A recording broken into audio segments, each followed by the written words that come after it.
typical child knows how to do very specific things with the computer, such as gaming and some level of social media, be that watching a video or perhaps interacting through social media apps. That's about it. They can use them as productivity tools, actually well-being tools, even though there's a big conception of them being not good for well-being. They have limited knowledge of that. How do you get them passionate and driven about those other sides of devices if they're only used to perhaps particularly gaming? So what we try and do is a lot of gamification within the curriculum. That is turning what may be very mundane day-to-day tasks into some sort of game aspect, whether it be through platforms such as Classcraft, which was where you could create characters, and every task you completed you were able to then level up your character and play into that mindset that they're already familiar with. And what happens over time is this kind of tangential learning, where that they are learning new skills and new pathways, but they are not being prescribed, you are going to learn this today. They are learning it without knowing they're learning it. And that can often be, certainly in computing, where you get the best results.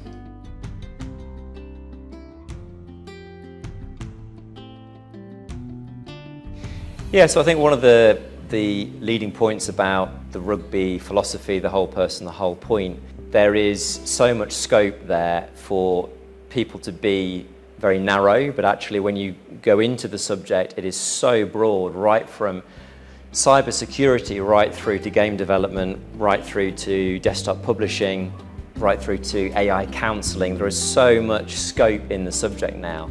It lends itself quite easily to is exposing our students to as much of those different strands as we can as they work through the school, and one of them will click and say, I really like this.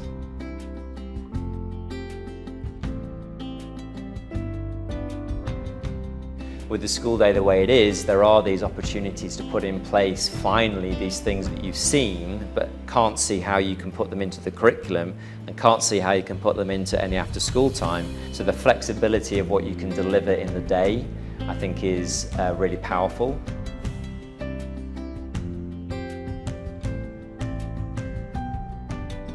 The biggest asset that you can give yourself is curiosity. Particularly in the subject of computing, the more that you can ask yourself, what happens if I do this? The more that you create learning opportunities for yourself. A very simple example is when we introduce a new platform or a new piece of software. There is nothing more boring than a teacher standing at the front and showing you where to click, where to point, what happens when you do this. There is far more value in saying to the students, right, here is the app, go and explore it.